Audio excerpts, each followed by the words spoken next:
जय जिनेन्द्र। प्रभु महावीर स्वामी जी के चरणों में कोटिशाह वंदन। पुण्यशाली भाइयों बहनों और पवित्र आत्माओं, पुनः से डॉक्टर संतोष सिंघवी का सादर जय जिनेन्द्र। मेरी जन्म तिथि 28 दिसंबर 1973। आज मैं जैन धर्म और विज्ञान के बारे में कुछ कहना चाहूंगा। मैं आयोजकों को धन्यवाद देना चाहूंगा कि उन्होंने एक प्लेटफॉर्म उपलब्ध करके अलग अलग विषयों का चयन करके वक्ताओं को अपनी बात रखने का अवसर प्राप्त किया है। आज का मेरा विषय है जैन धर्म और विज्ञान। विज्ञान किसे कहते हैं? सबसे पहले इसे समझिए। मेरी नजर में जो तर्क संगत हो, युक्तिपूर्ण हो, व्यवहारिक हो, जिसका तन मन चेतना से सीधा संबंध हो, जो हमारे शुद्धिकरण की बात करता हो, जो हमारे जीवन व्यवहार को संतुलित बनाने की बात करता हो, बल्कि वो नहीं जो झूठे अवडंबर और रूढ़िवादियों से हो। मेरे विचार से इसका विज्ञान में कोई स्थान नहीं है। एग्जाम्पल के तौर पर मैं जैन धर्म के कुछ सिद्धांत आपके सामने रखना चाहता हूं जो विज्ञान से जुड़े हैं। अक्सर लोगों को ऐसे लगता है कि साइंस कुछ कहता है, जैन धर्म कुछ और कहता है, लेकिन जैसे जैसे समय बीतता गया, चिंतन और विचारों की गहराई बढ़ती गई, वैसे देखने का नजरिया बदल गया। धर्म और विज्ञान अगर हम अच्छी तरह से समझे तो वो एक ही सिक्के के दो पहलू हैं। बस हमें इसमें समन्वय लाना है। यही सफल जीवन का आधार है, यही जीवन का सूत्र है। जैन धर्म का मूल सिद्धांत है अहिंसा।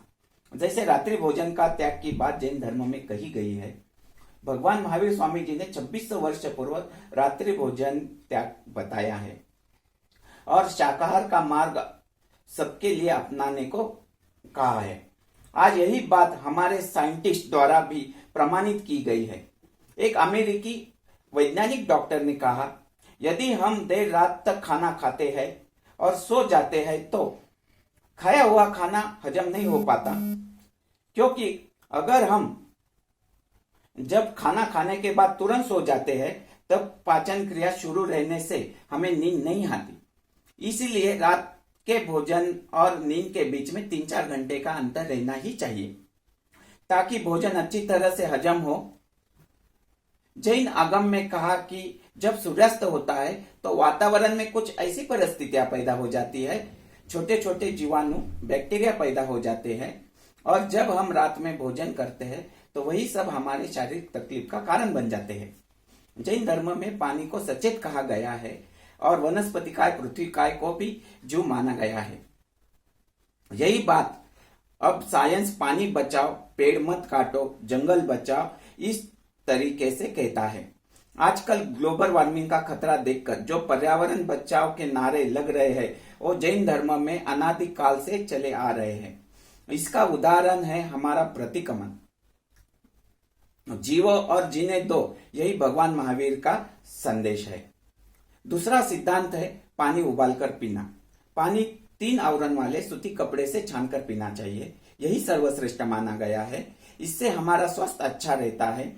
यही बात साइंस कहता है कि जब डायरिया, डिसेंट्री, कॉलरा जैसी बीमारी होती है तब पानी उबालकर पीना चाहिए, यही हमारे स्वास्थ्य के लिए अच्छा रहता है। हमें मनुष्य जन्म 84 लाख योनियों से होकर मिलता है। वर्ष 2011 में अमेरिका का एक साइंटिस्ट डॉक्टर मोरा और उनकी टीम के एक संशोधन के आधार पर ऐसा पाया गया कि लगभग 87 लाख योनियां होती है। पेड़ पौधों में भी जीव होता है। जैन धर्म में सामायिक मौन का महत्व तथा पचकान का महत्व बताया है और साइंस ने भी मेडिटेशन, योगा का महत्व बतलाया है। ऐसे एक नहीं अनेकों सिद्धांत जैसे अनेकांतवाद, अपरिग्रह जैसी बातें भी अभी तक एक एक करके साइंस ने प्रमाणित की है। जो सभी बातें या सिद्धांत भगवान महावीर स्वामी जी और हमारे तीर्थंकरों ने 2600 वर्ष पूर्व कही है, अपने शासन काल में उसे दोहराया है, यही सभी सूत्र आज साइंस कह रहा है और पूरी दुनिया इसे समझ रही है। इसका जीता जागता उदाहरण हमारे सामने है। कोरोना जैसी वैश्विक महामारी, इससे बचने के लिए जो भी नियम या दिनचर्या आज साइंस हमारे सामने रख रहा है, वो सभी नियम या दिनचर्या हमारे आगम में कही गई है।